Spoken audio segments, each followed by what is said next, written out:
गांव के किनारे एक छोटा सा मंदिर था। उस मंदिर में एक बूढ़े साधु रहते थे। दूर दूर से लोग उनके पास अपनी परेशानियां लेकर आते थे।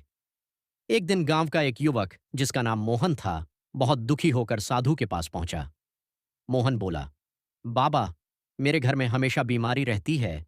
मन अशांत रहता है। गुस्सा बहुत आता है। मेहनत करने के बाद भी सुख नहीं मिलता।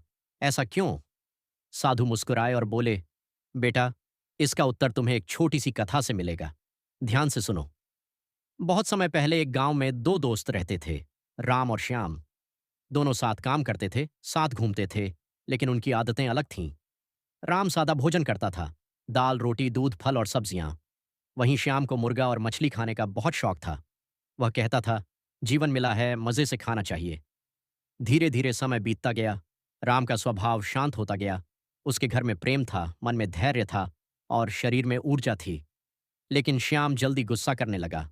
छोटी छोटी बातों पर झगड़ा करता, मन बेचैन रहता और शरीर भी कमजोर होने लगा। एक दिन श्याम ने राम से पूछा, तुम हमेशा खुश कैसे रहते हो? राम बोला, भाई, जैसा अन्न हम खाते हैं वैसा ही मन बनता है। साधु ने मोहन से पूछा, बेटा, क्या तुम जानते हो कि हर जीव में प्राण होते हैं? मोहन बोला, हाँ बाबा।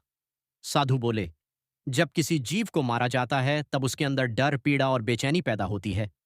कई लोग मानते हैं कि वही बेचैनी भोजन के माध्यम से हमारे मन पर भी असर डालती है।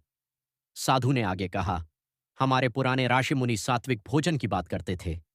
ऐसा भोजन जो मन को शांत बनाए, शरीर को हल्का रखे और सोच को पवित्र बनाए। फिर साधु ने एक उदाहरण दिया। उन्होंने कहा, देखो बेटा, जब तुम क्रोध में होते हो तो तुम्हारा मन अशांत हो जाता है। उसी तरह हिंसा से प्राप्त भोजन भी कई लोगों के अनुसार मन पर भारी प्रभाव डाल सकता है। मोहन ध्यान से सुन रहा था।